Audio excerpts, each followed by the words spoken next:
Great. So this presentation is from DNAfit and Premier Fitness, and we're going to be talking about nutrigenetics. So nutrigenetics is the science of how nutrition and our genes interact together to sort of have an effect on our health or overall well-being.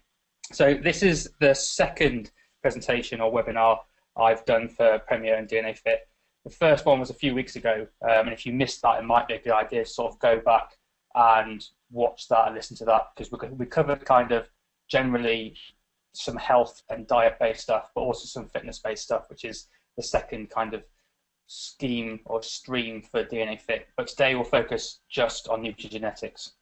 So as we're going along, if you think of any questions, just pop them into the questions box, and then at the end we'll talk about all the different questions, and I'll try and answer them all, and also stay around for as long as possible. So my name's Craig Pickering. You can follow me on Twitter at Craig100meters, and you can follow DNAfit at DNAfitHQ. If you go to that Twitter or the website, you can find out much more about DNAfit and kind of things that we do. So I'll talk a little bit about me. I did this a bit more in depth in the previous webinar, so I won't go too much into it now, but I used to be quite a good athlete. That's me having run the fastest time in the world indoors for 16 years in 2007. And I went to four World Championships and Olympic Games in athletics, and then unfortunately, whilst I was training for the London Olympics, I got a back injury, and this is the disc that I had, certainly partially removed. That's about half of my L4, L5 disc, which was pulled out through a tube. The surgeon used a hammer to insert another tube into my back, and I used a hammer because I was awake for it for the duration of the whole operation. So because I had that surgery then, I was taken off lottery funding for athletics, so I had two options. I could find a real job, which I didn't really want to do, or I could try and find someone else to pay me to do some sort of sport. And bobsleigh stepped in. They gave me a chance, and this is me 3 weeks after I started doing bobsleigh, competing at the World Championships, where I ended up finishing 19th. Then a year later, I was picked for the Olympic Games, but got injured at the Olympics, so I had to retire. And so now I do this kind of thing as my day job. So today we're going to sort of talk a little bit about genetics. There's not going to be too much in-depth science on it, going real deep down to the DNA, because I want to make it as accessible and as easy and understandable as possible.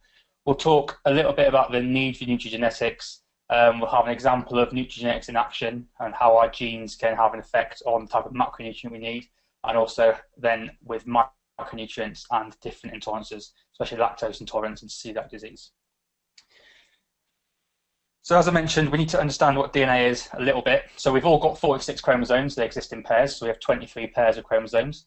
We've got one chromosome from one parent and one chromosome from another parent, and that sort of enables traits to be passed down throughout all the generations. And within the chromosome, that's where our DNA is stored.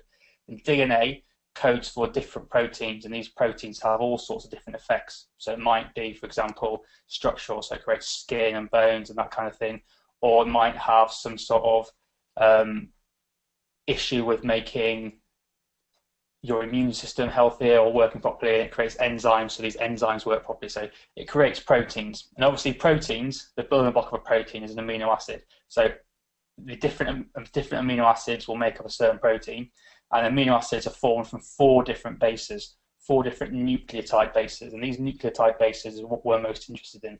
There's four different nucleotides. There's A, C, T, and G, and together, when these appear in sort of groups of three, that will make an amino acid, and then that amino acid will make the protein. What we're interested in is what's called a single nucleotide polymorphism, or a SNP. So this is where one nucleotide is changed for another nucleotide. So in this example, a C is changed for a T. That will, or certainly can, change the amino acid, and if it does change the amino acid, that can change the protein which is produced, which then can change the function of that gene. So we're interested in knowing about what this single nucleotide polymorphism is, what effect does that have, what does it change, and what does that change do? Is it measurable? If it is measurable, can we change that? Can we avoid all the health risks, if there are health risks, within that? So there's kind of two areas we want to look at. So there's the genotype, which is our genes, and it's our potential. So if we've got a really good genotype, we've got a really good potential in our life for being really healthy or succeeding at sport and that kind of thing. There's also something called the phenotype, which is what happens when your genes interact with your environment to create the outcome. So phenotype is outcome. So your genes are roughly 50% of the picture, and your environment is the other remaining fraction to get you up to 100. So if we know half of your information, your genes, what can we do within our environment to change the risk or just adapt and make ourselves much healthier and better off as people? So can we change our outcome by manipulating the environment? And to do that, we need to understand what our genes are. So we're going to talk about nutrigenetics, as I've already said. So I guess the key thing that I want to do here is to build a case for nutrigenetics to prove that, or certainly make you think that we might have to have a better way or a different way to make ourselves healthier and look after ourselves. So I'm going to do that by presenting some research that shows that what we're doing now probably isn't working, and there could well be a better way to do that. So this is data from 1985 showing BMI or obesity trends within the US. Now, you see a lot of these states we haven't actually got data for, but that's okay because they do generally fall within the same sort of trends as the other ones. So this is looking at people with a BMI of 30 or over, so classed as overweight or obese. And what we can see is that most states we don't have data for. The states we do have data for show that either less than 10% of the population of these states have a BMI over 30, and some states have got up to 14%. So no single state, for the ones we have data for, have people with a BMI of over 30, or if they do. Now, if we skip forward 25 years, we see the picture changes quite significantly. And we'll see that in a second when my laptop decides to catch up with the screen. But what we see basically is that there's been quite a big change. So what's happened is that all the states now have at least 14% of people obese. So you can see the colours have changed quite significantly. Quite a lot of states are showing that people have more than 30% of their population have got some sort of obesity, certainly with a BMI higher of 30. Most states have got 25% of their population with a BMI of higher than 30. The fewer states have got 20% or higher, and one state has got 15% of its people with a BMI of over 30. So the picture's changed quite a lot in the US. So even the leanest state here, which is Colorado, that's got 15% as a minimum of its people with a BMI over 30, which is greater than the fattest state had 25 years prior. This has made obviously quite a big change to the health of the US as a nation. And I chose the US here because the data is quite easily available state by state, and it's quite nice to see, but I could have quite easily picked any sort of major country in the world. So it could have been Northern Europe, like the UK, for example, or France or Germany, or could have even then gone into Asia or Australia. So the trends are very similar across developed countries. And this comes with the backdrop of a lot of new health information from the government. So the government decided of recent times, sort of the last 30, 40 years, that its population are not that healthy really. Can we do something about it? There's a lot of information come out from the government. There's information come out from other practitioners, nutritionists, personal trainers, and yet we're still getting fatter. So it's clearly something that we're doing isn't really working. So something has to change. What I want you to think about is if you're a practitioner and someone comes to you wanting to lose weight, what kind of diet do you generally put them on? Is it a low carb, high fat diet? And if so, why have you decided on that approach? And is that the best approach to do? Can you also get people to stick to your diet? Invariably, we see that people obviously aren't sticking to their diet because everyone seems to be getting fatter, certainly in terms of percentages. So we just want to look at a different way to be able to do that. One of the key things then is that we're all different. This is Winston Churchill, who was the Prime Minister of the UK during World War II. And you can see he wasn't at all very healthy. So he was very overweight, he was a drinker, he was a smoker, did next to no physical activity, definitely didn't have a healthy diet, and yet he worked until he was 80, and he died 10 years after that. So someone clearly who has a terrible, terrible environment in terms of the environmental choices he's making, but ends up having quite a long lifestyle. So we could predict perhaps that he has really good genetics. Whereas you compare that to this guy here, this is Jim Fixx, who was the author of the Complete Book of Running. So he popularized sort of cardiovascular training in the US quite a few years ago. And because he had really good environment, he looks quite lean in this picture and overall was quite healthy. We had an underlying congenital heart problem which caused him to die age 52 of a heart attack. So though his environment was really good, he had a genetic component which led him to not be that healthy. So we can see that everyone is different, and yet one of the main problems we have is that the recommended daily allowance for everybody is the same. So if we look at, for example, at folic acid in this table here, the recommended daily allowance for everyone is 400 micrograms. That's the same if you're a 100-kilo man, like I am, and it'd be the same for my girlfriend, who's a 40-kilo girl. So there's very big differences there in type of build of the person, the activity levels, and yet the recommendations are more or less the same. And we've just examined that people are very different in terms of their genes and their environment, and yet a one-size-fits-all approach, such as a recommended daily allowance, perhaps isn't really helping these people, or anybody in fact, and that can contribute to us being unhealthy. So is there a new way? Well, hopefully from the course of this seminar, I'll kind of show that there is a new way, or certainly a better way, and that's nutrigenomics or nutrigenetics. So this is the study of the effects of food or food constituents on genetic expression, or vice versa. It's how our genes can affect the type of foods that we need, or the amount of micronutrients we need to have a healthy overall lifestyle. So it's a study then of how our genes and our diet interact to create an outcome which hopefully will be a nice, lean, healthy body and a healthy lifestyle for most people from this. So we're going to look at two specific examples of a real-world gene and dietary interaction.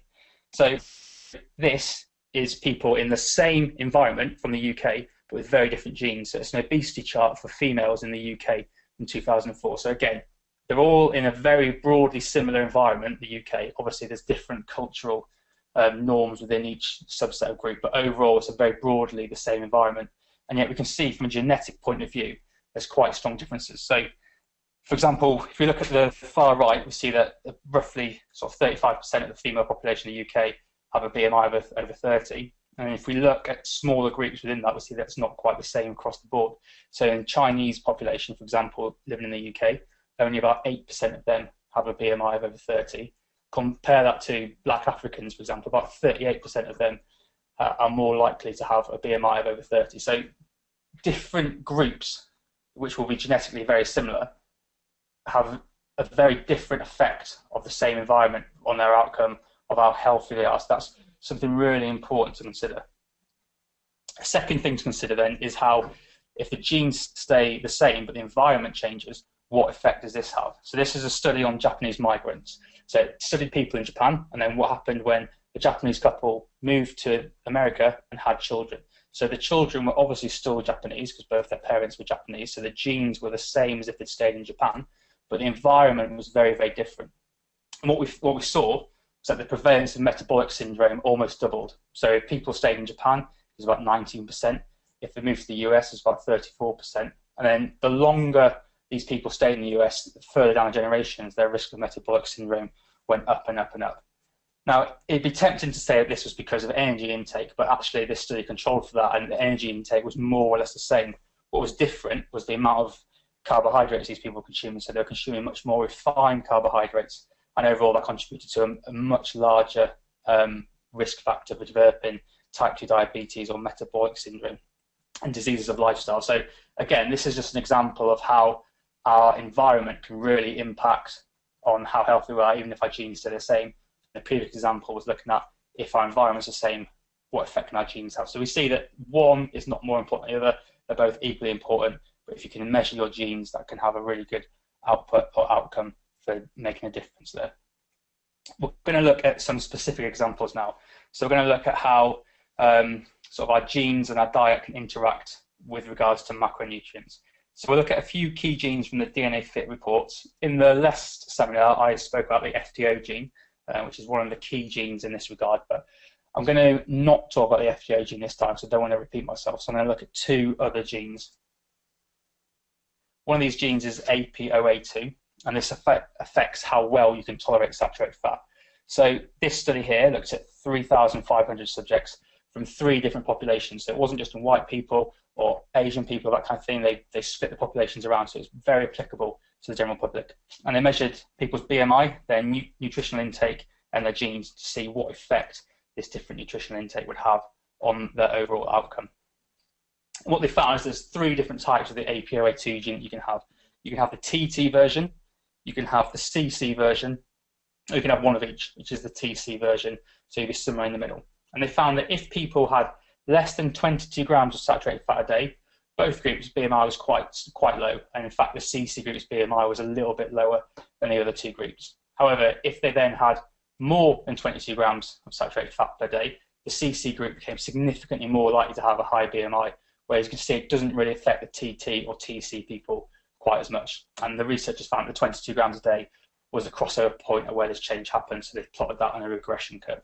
So overall, TT and TC people are pretty tolerant of saturated fat. It doesn't seem to make them much fatter the more of that they eat. Whereas the CC group, actually, they're not at all tolerant of it. The more saturated fat they have, the fatter they get. So that can have a really important outcome for which diet you put people on. For example, CC individuals, you perhaps wouldn't put them on a low-carb, high-fat diet, or if you do, you have to modify the saturated fat intake that these people have.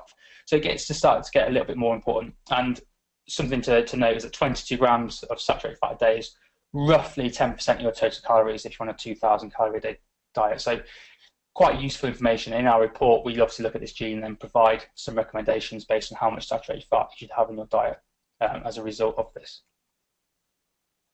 Another gene for us to look at is TCF7L2. This is to do with insulin sensitivity. And this study here sort of got 3,000 different subjects. Half of them were diabetic patients, half of them weren't diabetic. And it compared the differences in the genes and the dietary intake of carbohydrates between the diabetic group and the non-diabetic group to see what outcome this had. What they found was that if you were the TT in the TT group here, that with every intake of carbohydrate, low, intermediate or high, your risk factor for developing type 2 diabetes was much higher. So in fact, if you've got the TT version of this gene and you've got a high glycemic load volume of carbohydrates in a daily basis, your risk factor for developing type 2 diabetes is about 2.5 times higher. So quite significant. Clearly, these people should be on a lower carbohydrate diet. Even on a lower carbohydrate diet, they've got an extended or increased risk of developing type 2 diabetes, but you've mitigated that risk factor almost by double, so you can reduce that slightly. Whereas if you've got the GG version, your risk factor remains pretty constant through it all, and if you're GT, you've got a slightly moderately elevated risk factor, about 1.7 times more likely to develop type 2 diabetes if you've got a high glycemic load diet, but if you've got a low glycemic load diet, it's 1.03, so more or less the same. So again, knowing this information can be quite important for which diet you want to put yourself on, and if you know which version of this gene you have and know how sensitive to carbohydrates you are, that can increase your adherence to a set diet. So if you know that if you have the TT version of this gene and you have a high carbohydrate diet, you're more likely to develop type 2 diabetes. If you don't want to develop type 2 diabetes, perhaps that'll motivate you a little bit more to have a lower carbohydrate diet. Whereas if you haven't got the information, you're just working on guesswork and it's a little bit less ownership as regards to your overall health then. So we've looked at two genes there, one to do with fat, one to do with carbohydrate. And then the next thing to understand is, does knowing this information, can that make a difference to how well we stick to a diet or how much weight we lose on a diet? So this study here was carried out by a group doing the Food for Me sort of research kind of thing. And one of the authors, Keith Grimaldi, is our Chief Scientific Officer at DNAfit. So we've got people based in this kind of thing doing these experiments. And it looked at people at a weight loss clinic in Athens who had a really long history of being unsuccessful in their diets. They tried this diet and failed there, tried that diet, failed there. Overall, they were pretty unsuccessful. And what these researchers wanted to test was, if you gave these people a genetic test and put them on a genetically matched diet, could that improve their compliance, i.e. could they stick to the diet for longer, and could it improve their results on the diet? So would they lose more weight or stick to that diet for longer? There are two key outcomes there. And then obviously, needing a control group, they compared that to people that were just on a standard weight loss diet. So we're comparing here people on a genetically matched diet to just a standard weight loss diet, the type of weight loss diet you'd get if you went to a nutritionist and said, I just want to lose some fat. So what do we see? Well, we saw that in the first sort of 45 days, both groups lost weight. The genetically tested or genetically matched group, they're in the blue here, they lost a bit more weight, but overall the first 45 days is pretty similar. Up to 100 days then, the genetically matched group started to lose a bit more BMI. They're having a bit better outcomes at 100 days, which is good news.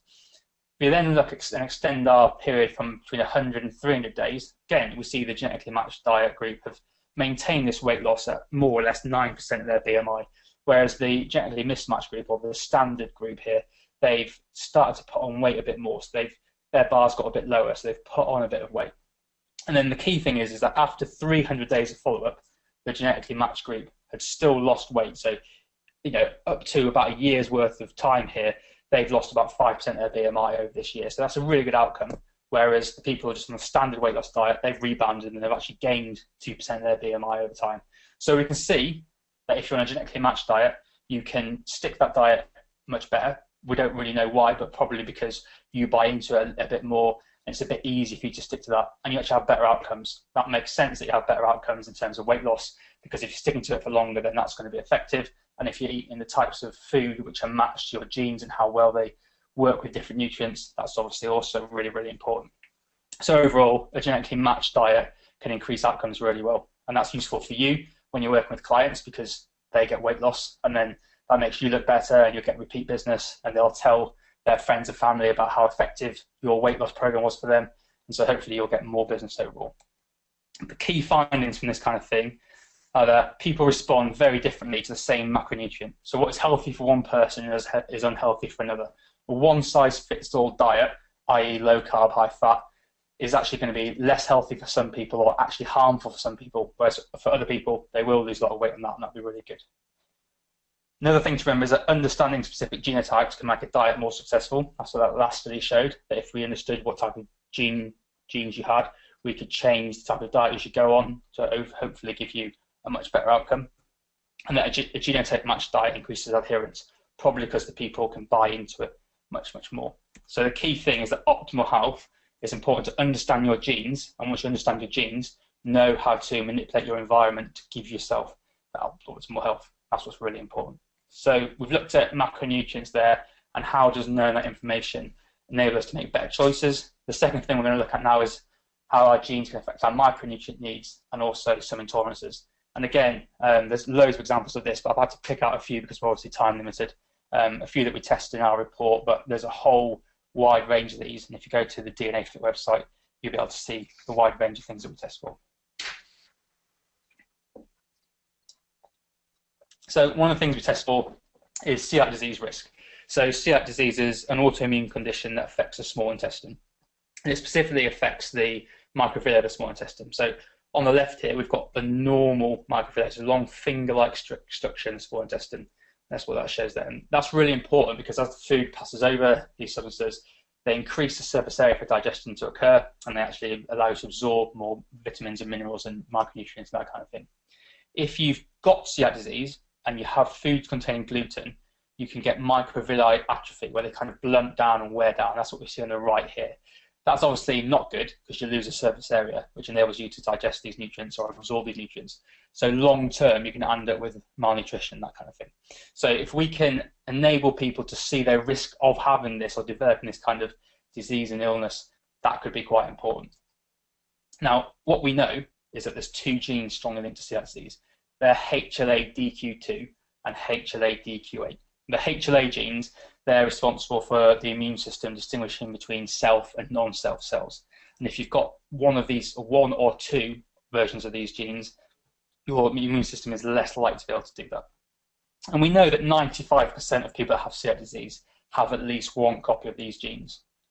But interestingly, we also know that people that don't have celiac disease, about 30% of people that haven't got celiac disease, also have a copy of these genes. So having these genes doesn't necessarily guarantee that you'll have celiac disease, just increases your risk factor. And it also shows how the fact that having these genes is kind of an interplay between your environment. So something obviously happens to people that have these genes, which causes them to develop celiac disease. And the current theory is that there's some sort of lower intestine injury that happens. So some sort of virus or acute sort of traumatic injury to the small intestine can cause that kind of thing to happen.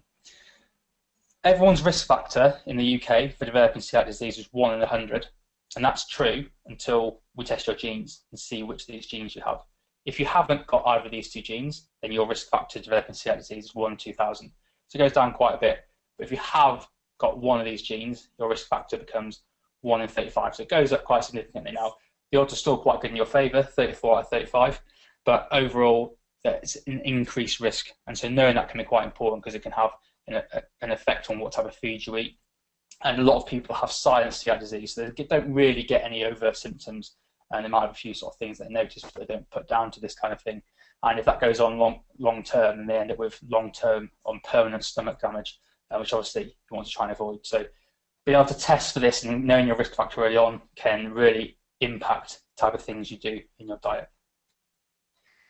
We're going to look at caffeine now. So again, we looked at this a little bit last time, but I think it's a really powerful study, so I wanted to go over it again. So it looks at caffeine and the CYP1A2 gene, which is responsible for about 95% of all caffeine metabolism in the liver. So it's one of the main things for metabolizing caffeine.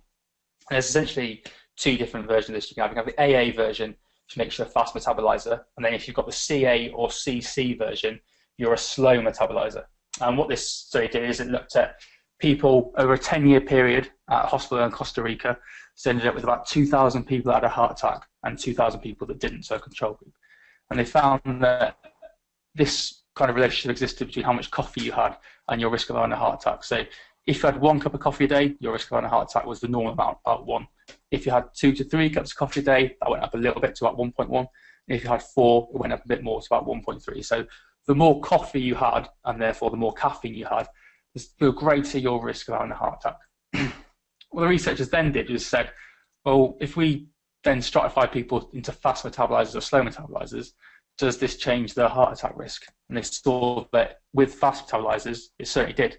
So the more caffeine or coffee these people consumed, their risk factor of having a heart attack was more or less the same. It didn't really get much higher as they got towards 4 cups of coffee. So obviously, the at-risk group are the slow metabolizers, and you can see that 1 cup of coffee a day is fine for these people. If they have 2, their risk factor goes up to sort of 1.4, and if they have 4 or more, their risk factor goes up to 1.7. So depending on what version of this caffeine metabolism gene you have will determine how much caffeine you can tolerate and its concurrent risk factor for you having a myocardial infarction or heart attack. So again, this is quite important information to have, especially if you've got people that are stressed or have a lot of caffeine in their diet. You can really help them make a change to be a bit more healthier and reduce their overall health risks with regard to this. Caffeine also has a role to play in your bone mineral density, and it interacts with something called the VDR, or vitamin D receptor gene. So this study here lasted for 3 years. It looked at 500 postmenopausal women, and it tracked their caffeine intake and then also tracked their bone mineral density changes. And what they found was that if you had less than 300 milligrams of caffeine a day, you didn't ever lose bone mineral density really. So if you were the TT version of this gene, then your bone mineral density actually went up over time. If you had the small TT, which in reality is CC, you had no change in bone mineral density. It stayed more or less the same. However, if you went higher on your caffeine intake, i.e. over 300 milligrams, this did or could have the potential to have a big impact on your bone mineral density, but only if you had this 2 version of the small T gene, which in our report is reported as CC.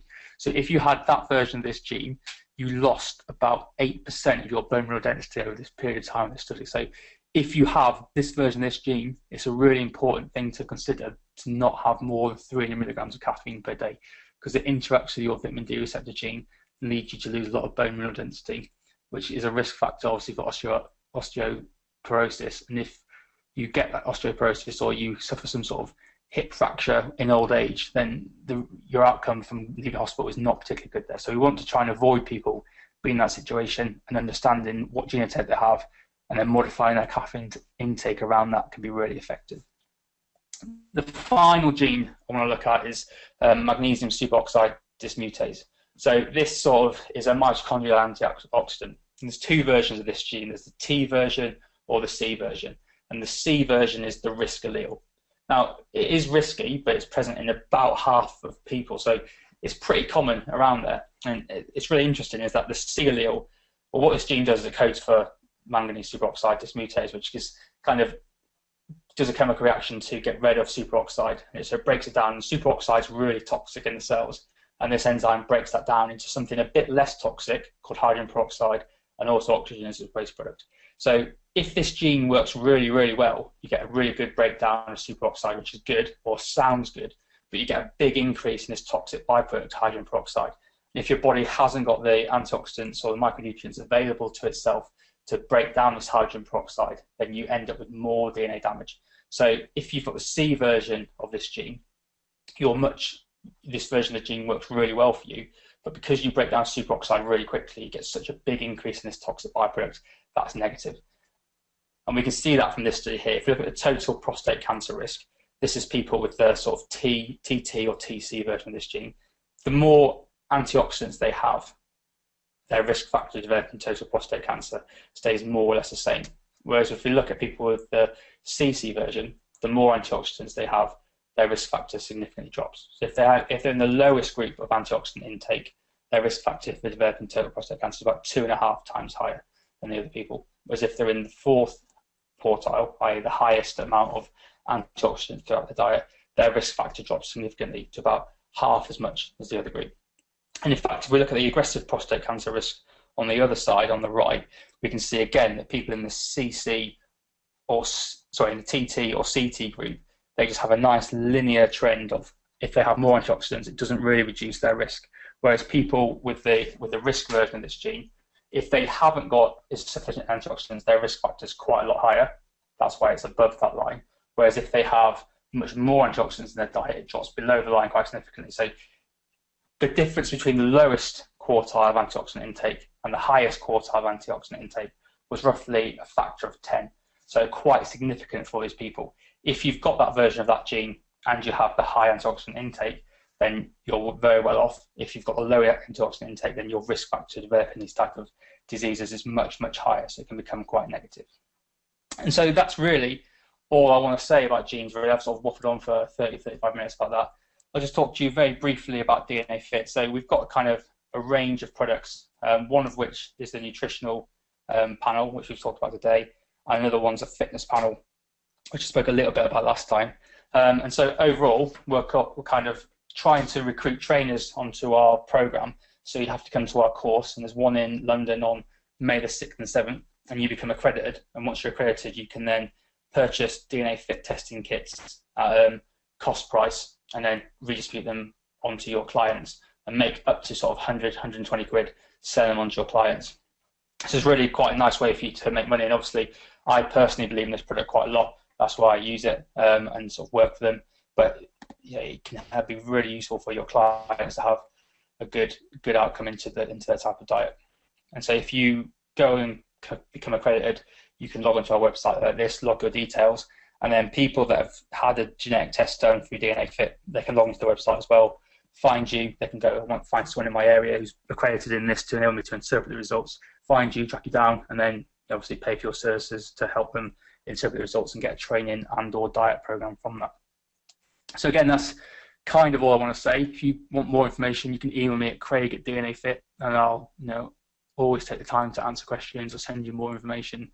Or you can go to the website, www.dnafit.com. The presentation, I will send this on to Premier straight after this, so they'll upload it and hand it out to you. So it's really easy for you to get that presentation that way.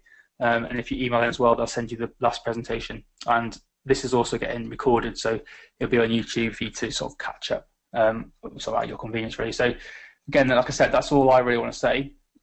If you want to ask any questions, just type them into the questions box, and I'll take as long as it's needed to sort of cover them as we go along, really. Okay, so one of the questions is, how much can I earn if I become accredited? Well, it's completely determined by how many kits you sell. So we don't pay you. You just buy the kits from us at cost price, and then if you sell them onto your staff or your clients, then you make profit on that. So you buy it from us at cost price. However much you decide to charge your clients for, obviously, is then your profit. So the more clients you have, the more money you can earn. The less clients you have, the less money you earn. So that's more or less determined by you. How are people tested? So it's a cheek swab. So you'll buy our kit, it gets sent to you. You open the cheek, open the kit, put the swab inside your cheek, rub it up and down for about a minute, and it'll scratch off all sort of skin cells, and then you stick it in a tube, post it back to us. It's not painful at all. It's just, obviously just takes off dead skin cells from the top of your skin. It's not non-invasive whatsoever. It doesn't cause any problems. The only thing is that you shouldn't really eat for about an hour beforehand, because if you do, you can obviously get a bit of contamination. So avoid eating for an hour beforehand and do it that way. It's much, much easier. So in terms of course dates, like I said, we've got 2 next week. We do 2 different days. So one's a fitness day and one's a nutrition day. And they're every 2 months. So after this one in May, obviously the next 2 will be in July, and then mid-July. But if you go on the Premier website or the DNAfit website, you should be able to find it around there. But yeah, there are 2-month intervals in London, usually in the middle of the week.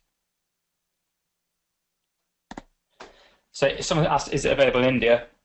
At the moment, we don't have a course to set up in India, so you can't become accredited in that extent, but you could travel to London to do it, or if that's not an option, you can contact us via the website or info@dnafit.com, asking to become accredited, and we might be able to figure out a way for that to happen. But you could certainly have some sort of way for you to get the test to your clients. So we're very keen to sort of look at those type of things for you. So another question was from Helen: have you got any thoughts on blood types relevant to this arena, and why won't GPs tell your type? Well, in terms of blood type, I don't really think, as far as I know, none of these genes affect your blood type, so don't make you B positive, B negative, A or O, or that kind of thing. So I don't think the blood type diet is particularly sort of relevant. I don't know if that's a question you're asking, but if it is, then that's kind of my thoughts on that. So like, your blood type's less important than, for example, your FGO genotype or your TCF7L2 genotype. They have really large and very well studied implications into how well you can tolerate fats or carbohydrates, that kind of thing. So they're kind of like the more important genes to know about. So someone's asked, with regards to the tests, is there a maximum price? So you can buy a test on our website. There's different levels of the test. So the most comprehensive test is £250. That's called Fitness Diet Pro, which is the highest level fitness report and the highest level diet report. Now, if someone can buy it on our website for £250 and you're charging them 350 quid, they're probably not going to buy it off you. So the ideal recommended price is obviously the price on the website. And if you want to offer a bit of a discount to your clients, get them to purchase it through you instead, then that's up to you. But yeah, we don't set a maximum price, but quite clearly, if you're charging a lot more than the website, then people probably won't buy it from you. Has this research made it into the NHS yet? And will it be used to help reduce obesity from that angle as well as the fitness angle? So to answer your question, we're entering into a pilot with sort of an NHS offset group dealing with obese people, and can this affect them? So in terms of the NHS, we're working closely with them and trying to be involved in that. We're not on a large scale trial them or anything. It's just with at-risk people. But there's a lot of research having used this test with at-risk individuals anyway.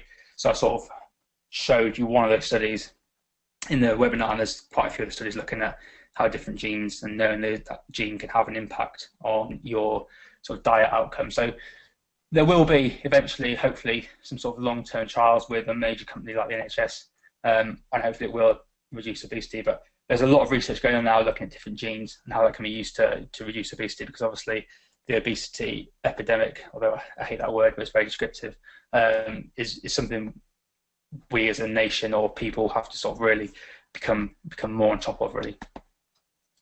Can I explain a little bit about the course? Yeah, so the course is a 2-day course. There's a fitness side and a nutrition side. It lasts about 6 hours. The fitness side is delivered by Nick Jones, who's getting a PhD in this kind of thing, and is an Olympic accredited strength and conditioning coach based in Manchester. And the nutrition side is delivered by Rita Ora, who's a nutritionist based in London. Sometimes I'm there as well to support. So it's a very interesting day. You kind of learn about all the different genes. Some of the studies, so it's a bit like this, but much more extended. And then you learn about how to interpret the results. And then you're obviously created, can go away and deliver it to your clients. Have you come across any side effects in your clients, as the macronutrient values will change as per genotype of person? Well, we don't drastically reduce people's calories, and we don't drastically reduce people's macronutrients. So no one, for example, has 0% fat or 0% carbohydrate. They all have a decent level of that, well within the amounts to stop them from dying and keep them very, very healthy. So I think the lowest amount of fat we'd recommend would be sort of 20-25%, and similarly for carbohydrates. So that's the level which shouldn't really cause, or almost definitely won't cause, any side effects in terms of the macronutrient manipulation. So there aren't really any side effects that can happen. People might feel a bit tired if they go from a high carb to a low carb diet, for example, but that'll be the worst side effect that can happen, and they're unlikely to sort of have any negative health outcomes or inputs from that. How much do the kits cost to trainers, cost price? Well, again, that's determined largely by which kit you buy. So as I mentioned, we kind of offer a hybrid, which is the most expensive kit on the website, which is £250, but trainers can buy that at just over half the price of that. So you've got the sort of opportunity to make quite a large amount of profit on each test, really, which is why it's quite important for you. Can I get trained from abroad? Well, we're trying to launch this training program in other countries. At the moment, it only exists in the UK, but we're looking at ways to do that. But yeah, like I say, if you email info@DNAfit.com, tell us where you live, tell us what you want, we'll try and find a way to get some sort of training for you, especially if you want to become an accredited trainer. So just because you live in another country doesn't mean we're discounting you. We'll try and find a way to help you as much as we can. how long does it take for the results to be produced? Well, we say sort of two weeks, so 10 working days, but it can vary quite a bit. We test once a week, so as long as it gets to us before we send them off to the lab, then you could get the results sort of in 3 or 4 days. But if you allow 2 weeks, that should be okay. So what happens is you send us your sample, we send it to the lab delivers the output of the results, sends it to us, we put them into a report, then we send you the report in PDF format through a portal online. So you get all your results in a PDF format, so you don't have to wait for the post or anything like that. What impact would having the test and thereby adjusting to a healthy lifestyle have on older adults? Well, everyone can lose weight on this, and obviously that's important when it comes to health outputs or health outcomes when it comes to type 2 diabetes, cardiovascular disease. All-cause mortality is always higher in people that are obese, so it can reduce that. It can give people more information about what micronutrients they need. So we look specifically at antioxidants, omega-3, vitamin B, and vitamin D. So even in a short amount of time, you can make quite a big difference to someone's health. So their age is more or less irrelevant. You can always make a change. Obviously, the younger they are, the bigger change you can make throughout the course of their lifespan. But everyone can have sort of a big difference made towards them. So I think it's really important that age is not really a discounting factor here.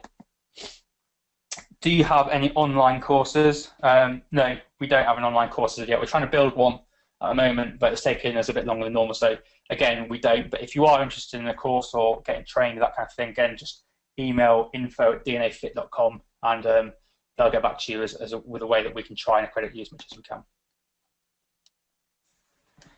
So Jamie Scott has asked, from a testing perspective, is there validity and reliability data to support the testing kits? And how does this measure against other tests available? So in terms of validity of the actual test, i.e. when you send us our DNA, are the results you get your DNA? We run blind samples into the lab all the time, so we know what the results should be because we've tested them before, but they don't know that we're testing them. And we've had 100% validity, so there's never ever any wrong reporting done on our test there. In terms of how the test is used, we are going through a validity program ourselves at the moment. So on the fitness side, we're running our own peer-reviewed studies, which we're going to get published very, very soon, validating a lot of the fitness side. The problem is that no one has ever validated a genetic fitness panel or health panel. So there's a lot of research behind all the genes, and all the genes that we include in our panel have got at least 3 peer-reviewed studies behind them showing a consensus. Now, some of them have got well over 100 genes. So on the fitness side, ACE and ACTN3 will have over 100 studies supporting them. And on the diet side, stuff like FTO or TCF7L2, they'll have a high number of studies supporting them. But the minimum amount is 3, all showing the same consensus. So we don't put genes in that don't show consensus or don't have that sort of higher level of validity behind them. So we're trying to be as valid as possible. Now, other companies definitely don't have the same criteria for us. So they will use genes that only have 1 study behind them, or they'll use genes that only have conflicting evidence behind them, and they'll just choose the sort of genes which suit them. So as a company, we're trying really hard to set sort of an industry standard ethical code that people can't do that, because we think it's unethical to give people the wrong information or misleading information. So we're really keen on doing that, especially because a lot of the public, they think genetic testing is kind of in its infancy, and it is in its infancy, but they think it's not particularly valid. But we're trying to sort of get across the message that it is. But yeah, as a company, DNAfit hold ourselves to really sort of rigorous scientific and reporting standards. So I would argue that we're doing much better than other companies when it comes down to that. So Joanna asked, does the trainer interpret the test result, or is it instant, or does it have to be posted off? So you'll send us the sample. So your client will do the sample, post it off to us, we'll send it to our lab. We will then send you or the client the results, and that result comes in kind of a report format. So there'd be a fitness report and a diet report, 2 different formats in a PDF style, and it explains what versions of the genes you or your client have and what this means for you. So I put on an algorithm, so say, for example, you're highly sensitive to carbohydrate, you've got a low sensitivity to fat, you need more of this nutrient, less of that nutrient. So we do a lot of the interpretation ourselves, but the reason we want staff or people to come onto our sort of accreditation courses is that you can then interpret it even further and have much more of an input. So again, we do most of the interpretation because we have to, because people don't always go through their trainer for this. but we're quite keen for trainers to actually know a lot about it and be able to interpret them much further. Apart from the research papers that were displayed, do you have your own clinical trial in nutrigenomic testing? So I guess the short answer is that DNAfit haven't done any research into nutrigenetics. At the moment, our research is focused on the fitness genetics side.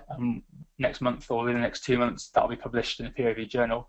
But like I say, our chief scientific officer works for an organisation called Food for Me, and they've done a lot of their own sort of research in nutrigenetics. So through him, we've got a sort of our own validation about these things are important, and he's done a lot of research in this. So hopefully that sort of answers that question a little bit for you. So someone asked, why do we sell the kits at cost to the trainers? How do you make money then? Do you sell data of the clients? So no, we definitely don't sell the data of the clients. We destroy the data as soon as we've reported on it, and we definitely don't sell the data of the clients. If we did in the future, that would be an opt-in service. So as a default, data is definitely not getting sold. I made a mistake when I said we sell it to you at cost. We charge you a little bit on top of that. So that's how we make our money from there. Our costs are about half of the price we sell it to trainers, and then trainers obviously make some profit based on that cost. Sorry, I was a bit misleading early on, but yes, we don't sell it at cost. We do make a bit of a profit, but we definitely don't sell client data to other third parties. If one has a macronutrient need that exceeds the norm, could they get a prescription from their GP based on the results of this report? Well, no, because the NHS is, as a sort of company, is set up to improve the health of the nation. So there has to be a lot of studies behind that, and they have to show that making this small supplementation change can really change the difference of a large number of people. So, for example, there's something called the Cochrane Collective, and they do a lot of research and collating peer-reviewed studies, and they found that if the NHS offered vitamin D supplementation, it would save or improve the lives of about 7 people in every 1,000. So from a cost perspective, that's not cost effective for the NHS, so they don't do it. That's fine if you're one of the 993 people whose lives wouldn't be saved, but if you're one of the 7 whose lives would have been, you've missed out a little bit. And also, the NHS is just basically, it's more concerned with, are you alive, dead, or healthy? We're sort of more concerned with fine-tuning your health. So could you be a bit healthier? Could you be a bit better off? Then knowing this micronutrient is important. Whereas from a global or from an NHS health perspective, it doesn't really matter if you're a little bit subclinical when you're vitamin D, for example, or vitamin B intake, because you'll still be functioning pretty well. They just want to keep you from going down the pathway of being really unhealthy. So that's why GPs don't support that kind of thing. Obviously, longer term, we're quite hopeful that the NHS or GPs will support using a genetic test for dietary outcomes, so putting you on a certain type of diet. But again, I would consider it pretty unlikely the NHS would prescribe fat, for example, or carbohydrate. I can't really see that happening. Now, I know the NHS does allow prescriptions for people that have celiac disease to get gluten-free things, and so having a genetic test from this point of view will certainly predispose you to have that a bit more, but the NHS GPs would make you go through their own celiac disease screen, because obviously we're just giving you information based on your risk factors for celiac disease. They'll want to test if you actually have got celiac disease. So there'd be enough information for you to go to your GP and say, I've got an increased risk, perhaps they test you then. So that's kind of hopefully answer that question for you. Someone's asked, is the accreditation process a one-off thing, or do people need to be retested after so many years? At the moment, it's just a one-off thing. There's no exam or anything. You just come on the day and get a bit more information about it. In the future, as it expands, it might become sort of a retest thing, or there might be a test. But yeah, at the moment, nothing like that. So can I share the sample reports? If you go to our website, DNAfit.com, you'll find sample reports on there, or you can email me at the address which is on the screen now, and I'll send you a sample report through there as well. So Paul Owens has asked about Health Effects. So basically, Health Effects is a company in the US that do blood screening along with your DNA testing. And he's asked, is that an area that DNAfit may go into or have heard of? So yeah, we are aware of that kind of thing that goes on.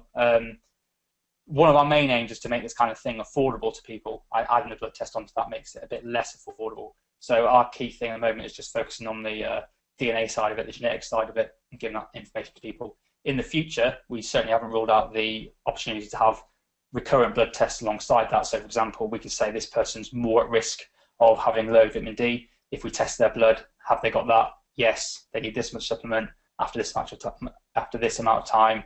Have they responded to supplementation really well? We're not ruling that out at the moment. We just don't offer that because we're trying to make this as affordable as possible. As a company, obviously trying to get our foothold into the market and get ourselves known before we expand further. So we're focusing on being really good at what we do already, which is often the genetic reports. And then as we get more established, we'll then try and diversify as much as I can.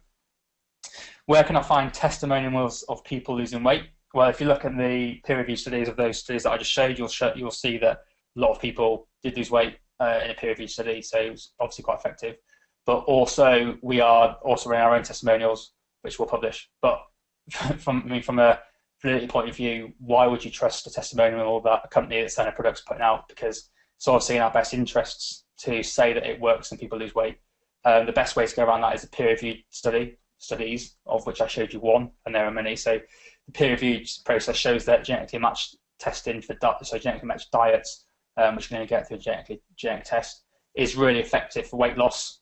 So always focus on that much more than testimonials. Obviously, as a company, we'll provide testimonials to back that up, but from a scientific point of view, the peer-reviewed studies are much more important when it comes to that.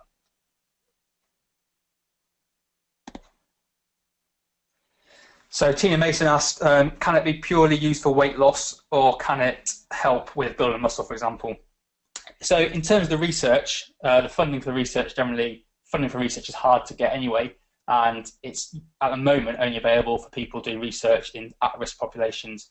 So at-risk populations are people that are obese or at risk of becoming obese or have health issues. Generally, people that are sort of offering funding for this kind of thing at the moment aren't interested in making healthy people put on a bit of muscle. So it's really hard for me to give you an answer on that based on science. In terms of how this information could be used for sports people, we do work with a lot of professional sports clubs. So we work with 4 Premier League football clubs, we work with a couple of European football clubs, an NFL club, for example, all that kind of thing. So they use this nutrigenetic information for their players. And anecdotally, they found it quite useful. So, for example, if you were supposed to be on a low carbohydrate diet plan, that's a good way for you to maintain your lean body mass and that kind of thing. But there's not a lot of research or any looking at can you use nutrigenetics to increase your muscle mass through macronutrients that you consume.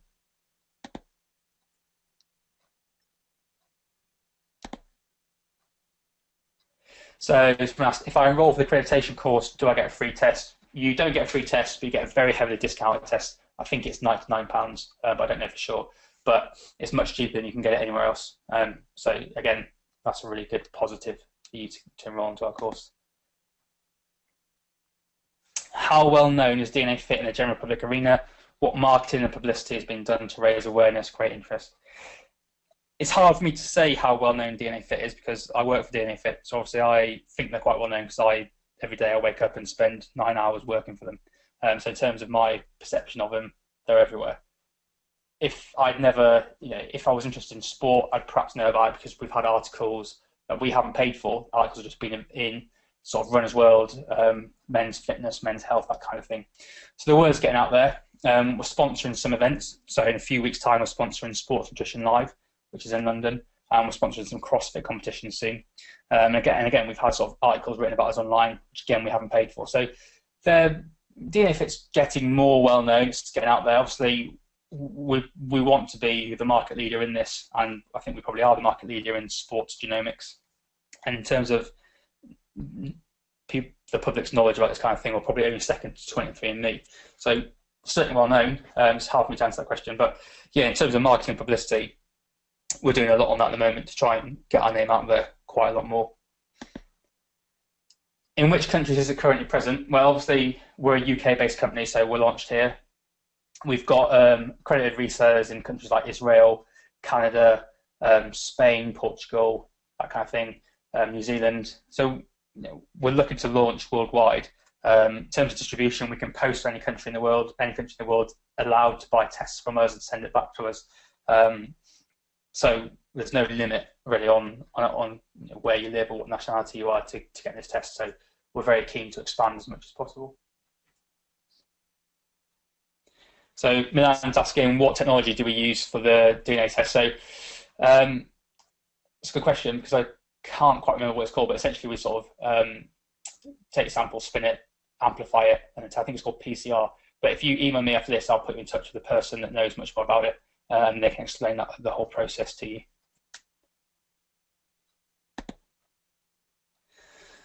Dean's asking when this be repeated. I don't know. That's up to Premier really. So this is all organised by Premier. I don't work for Premier, but I think they've recorded this. They certainly recorded the last one, so you should be able to find it somehow. Hopefully, if they've got your email address, they'll send you an e-shot telling you a bit more about how you can get hold of it again. So Dan has asked, what type of equipment will we need to have to practice assessing our clients? So you don't need any equipment. You just buy the kit from us. The kit comes in a box. You'll open the box, unwrap the sample collection thing, which is a test tube with a swab inside it. Put the swab, put it in your client's cheek, put it up and down, put the swab back in the test tube, seal the test tube, fill out the consent form, put the sticker on the tube, and post it to us. It's really simple. It's not invasive. You don't need any special equipment or anything like that. It's really, really easy. Specifically designed by us to be easy so that people can use it across the board, really. Someone's asked, how do we plan to expand into other countries? There's two ways we can do that. We as a company, DNAfit, can go to that territory and sell our kits, which we do in some countries, or you can become an exclusive reseller in that country. So you have to pay us a bit of money to license that, but then you can sell kits in your territory, sort of exclusive to that. So down to you really, depends how you want to do that. Catherine has asked, if a client already has a medical condition such as osteoporosis or arthritis, can knowledge of their gene profile help them? Well, we have a disclaimer at the start of our report that says if you've got any underlying medical conditions, these results, we can't guarantee these results are applicable to you, but in terms of like, if you've got arthritis and you just want to lose weight, they'll obviously be still applicable. If you've got arthritis and you might find that you need more vitamin A, that's still applicable to you. It become less applicable as a company. We're less comfortable giving advice, for example, on bone health if you've got arthritis because you've got a medical condition there. But the test overall is useful for you to become healthier. Perhaps wouldn't use it to well, you can't use it to diagnose osteoporosis or arthritis, but you can get a bit more information about what kind of things will help you be healthier overall. So, Milind, if you want to speak to us about exclusivity, just again email me or info@dnafit.com, and if you email me, I'll put you in touch with the correct person. If you email info@dnafit, they'll put you in touch with the correct person. So it's certainly possible for that to happen.